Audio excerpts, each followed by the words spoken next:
everyone, welcome to Morning Laziness. This is Nilima KS, and today we are bringing to you an interview session with Ms. Danielle Doan. Morning Laziness is an online magazine dedicated to women. It showcases various articles, personal life stories, and interview sessions on different matters concerning women. And today, our interviewee, Ms. Danielle, happens to be a content creator as well as the founder of Curly Fit More. So let us welcome our interviewee. Hello, Danielle. Hi, thank you for having me today. How are you doing today? Doing pretty well. It's spring break over here, so it's a little crazy, but good. Great. And also, along with Danielle, today we will be joined by Cassie. So let us welcome our guest Cassie as well. So hello, Cassie. Hey, how are you doing? Thanks for having me. I'm doing great. How are you doing today? Good, thanks. Busy. Great. So, Danielle, what is your morning mood? My morning mood, it's funny. I've never been a morning person per se, but the more I have invested in my health and my personal development and just growth as a human, and I think adulthood, like finally realizing, okay, I'm an adult, so I need to own this. I actually wake up like pretty motivated to take on the day now. Great. Well, so which is your favorite meta character from one of the collection, Women in Metaverse? I can't, it was the girl, what was her name with the pink stripes?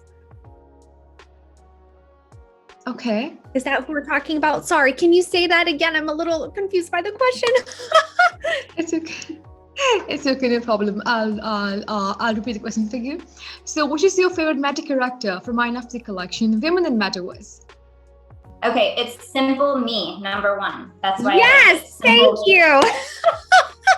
Because we are all about being ourselves, approachable, curly hair as identity, finding the simplicity in that. And I think that's why we liked the Simple Me, number one. Mm-hmm. Do you have that photo? Okay. Great. Well, so Danielle, what is a must-do practices you follow on a regular morning routine? So a regular morning routine. Well, I actually, this is interesting. I used to have a very specific morning routine. And for many years, I would wake up and, I have trouble getting out of bed. And I learned this trick. If you have trouble getting out of bed in the morning, you count down 5, 4, 3, 2, 1, and you tell yourself on that one, you're going to shoot out of bed. You don't give yourself a choice. And so I did that for many years, but the more you do it, the more it becomes a habit. So I don't necessarily struggle getting out of bed anymore, which is good. I had a pretty clear morning routine, but one of the beautiful things that I've realized lately with the work I get to do and running my own business from home and being an entrepreneur is that I get to set my own schedule. So I've been giving myself the grace lately. If I want a morning off, I just take it. And I enjoy the quiet and the stillness. I like to work out first thing in the morning, get that out of the way before my family's awake, eat breakfast, do a Wordle. I like to read some personal development as well. And then jump into, I always try and do a few of my DMs in the morning because I feel like that makes me feel not as overwhelmed.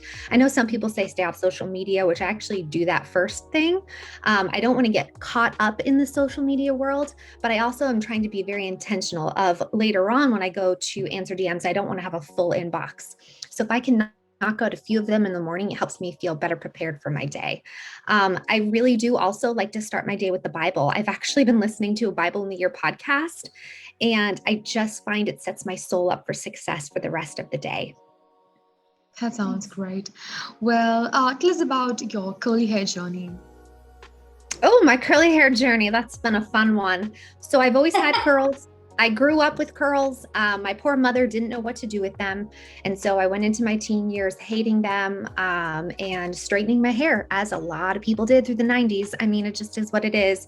Through college, it was the same thing. I eventually did a huge chop and just found that the short curls were a little easier to manage, even though I was still trying to fight them. The frizz, the bigness, as you can see, like obviously I've gotten over the fact that I love my big hair now.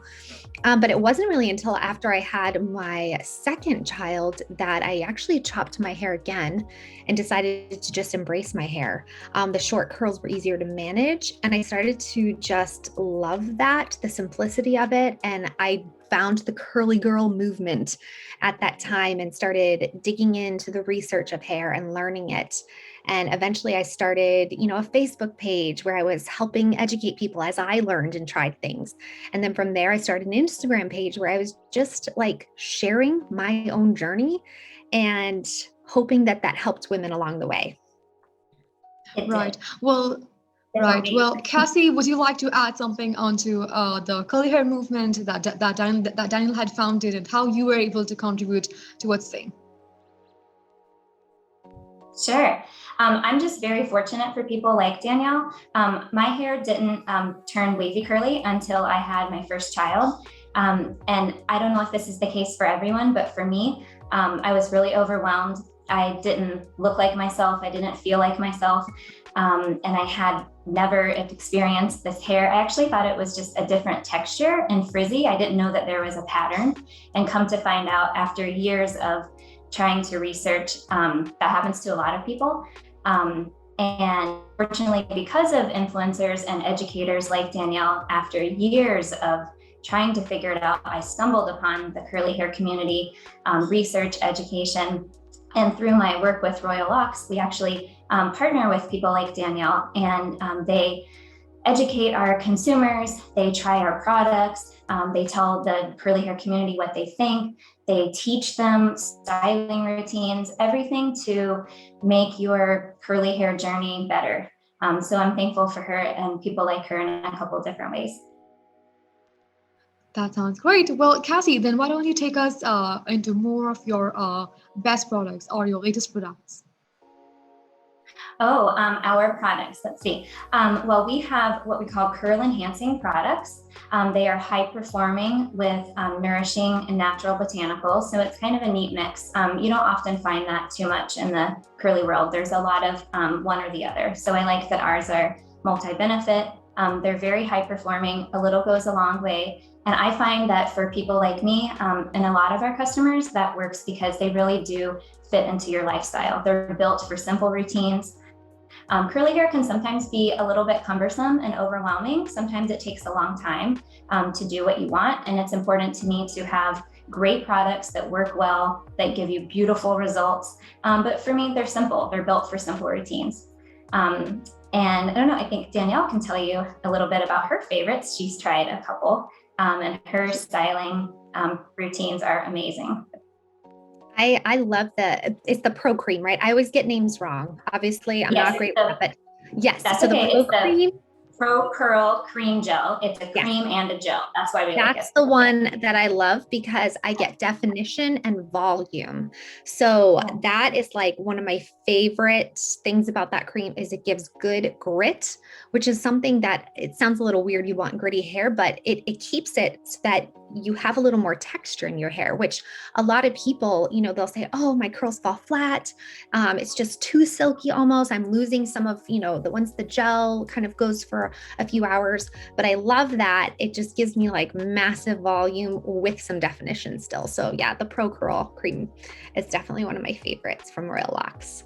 And we had a really fun thing where Danielle tried down the middle of her hair. She tried our 2 styling products, which that's one of my favorite things that you did. So she put the Dream Cream, which is just a curl cream, it's thicker, on one side of her head, and she put the Pro Curl Cream Gel on the other. And it was really cool. You can definitely see the benefits and the difference. It's a really neat project she did. So.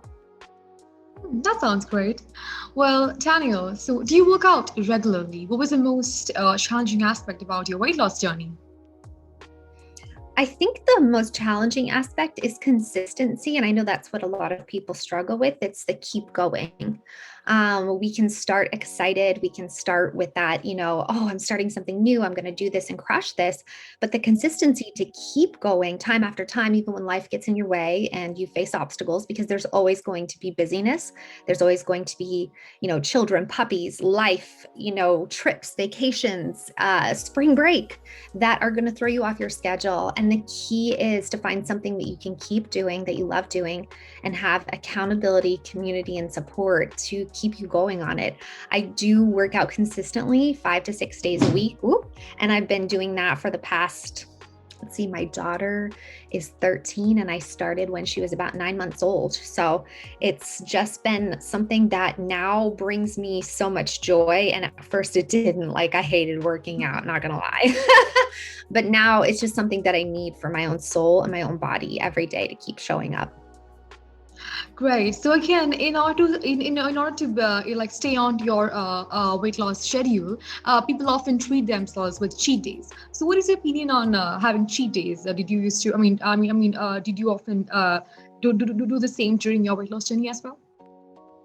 So, what's interesting? I was thinking about this question a bit, and never in any context is the word cheat positive.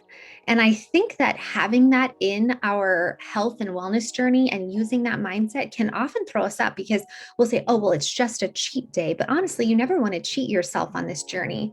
I do think that my relationship with food has, come a very long way where I don't think we should have guilt and shame around the food that we eat. All food is allowed, but also being honest that all food is not nutritionally beneficial for our bodies. And I think that's a struggle in society right now is we are so against diet culture that we have run away from discipline culture. And educating ourselves on foods that will actually help our bodies. So I never take a cheat day because I'm not going to cheat on my husband. I'm not going to cheat on a test. I'm not going to cheat on my body. My body is a temple and I will hone it and do what's best for it. Does that mean I don't ever have a cupcake or, out to eat with my family? No, that's part of a healthy lifestyle. So yeah, there's my thoughts on cheat days. Great. It was great learning your perspective, and I think you just shattered one of the great myths we had on weight loss journey, that you can't have chocolates or you can't have cupcakes if you're on a weight loss journey. Yeah. So yeah, that was great. Well, so talking more about workouts, how does your virtual gym work? Can you say that again? My virtual gym? Yeah, right. Oh yeah. Okay. Yes, my virtual gym is an online community of women. So we use the platform called Beachbody On Demand. I am a teen Beachbody coach. I've been doing this as a business for 10 years, and I host this so that the girls in my gym have a safe community where they can feel supported, where they can feel encouraged, where we actually have a Zoom virtual gym where if you're working out any time of day, you can hop on and see what other ladies are actually working out with you. And you don't even have to be doing the same workout. It's just, you're in this together. Hop on, hop off when you need to, but there's somebody there and often they'll wave at each other or unmute and say, hey girl, you got this. And so that extra level of accountability just keeps women going longer because that's the hardest part of the journey, like I said, is to keep going. Right. Now tell us more about the gut health program you recently launched.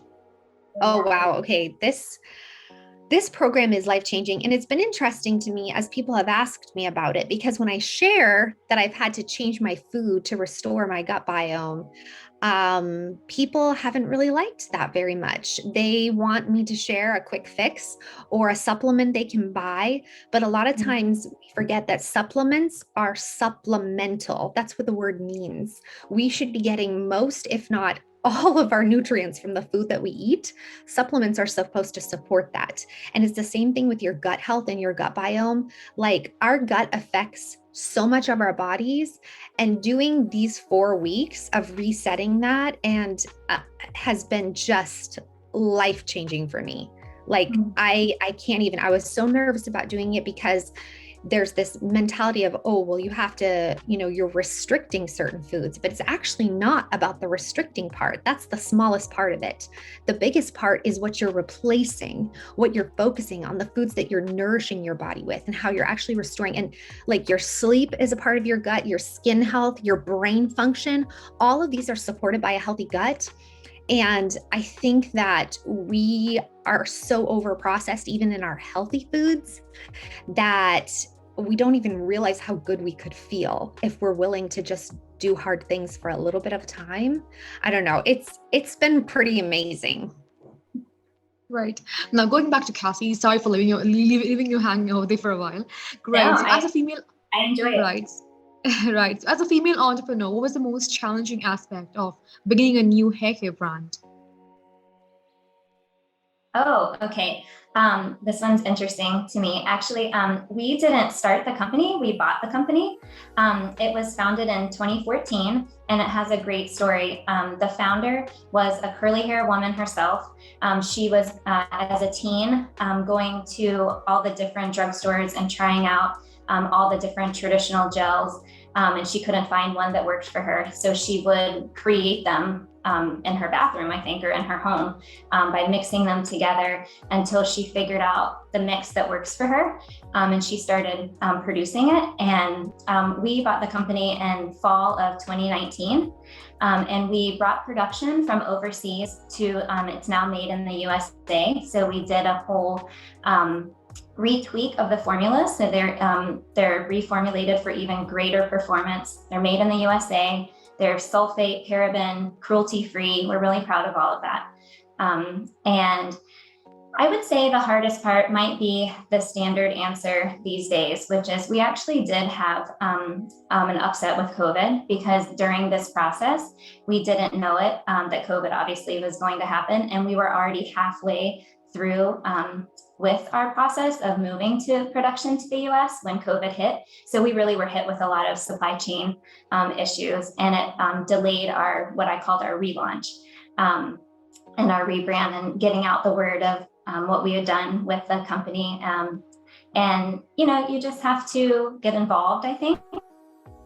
We got more involved on a very small detail level with every single intricate part of the company. From operations, where the bottles come from. A couple times we ran out of one ingredient in one product, and it would have been delayed for another 6 months. So you get creative and you call around and, can anyone else source this? Is anyone else having these problems? So that was actually a nice comforting thing when the supply chain was happening. It was happening to a lot of other people, and we were able to say, well, can we help you? Can you help us? And it helped get out, it helped it not be delayed as much. So I think that, and just that when we bought Royal Oxen, when I went back to work to lead it and to manage it, I had not been working in this space or working at all for a few years. I was a consultant, a grant consultant, for about 25 years. And I took a little time off when my daughter was born, our second child. So this was my going back to work, and man, did I jump in. So I'm thankful for a lot of support. We work with a lot of great women, a lot of great men too. And we just have to get involved and help each other out. Great, thank you for that. Now, going back to Danielle, well, you have chosen to make 30 the best year of your life. So what is the message you hope to convey? Oh, I think sometimes we have this idea that, you're old when you're 40. And I don't understand that, because I feel like I'm living my best life now. I feel like I finally know who I am. I feel more confident. I feel like I'm finally taking control of my health in ways like I feel better than I did in my 20s. I'm finally sleeping better than I ever did in my 30s. And I just feel like there's this freedom that comes when which maybe we could experience it sooner, but I don't know why we aren't. So yeah, these are the best years because I'm choosing to make them that. So yeah, I'm excited. Great. Well, lastly, what do you think this world needs the most? What do I think this world, am I allowed to answer this however I want? I think the world needs Jesus. I believe in God, and I think that we need more love. We need more grace and peace, but I really think we need Jesus, because I truly believe he is the answer to the problems that we are facing right now. His grace, forgiveness. There's a lot of hatred, and there's just so much love to be found in him. So there's my answer.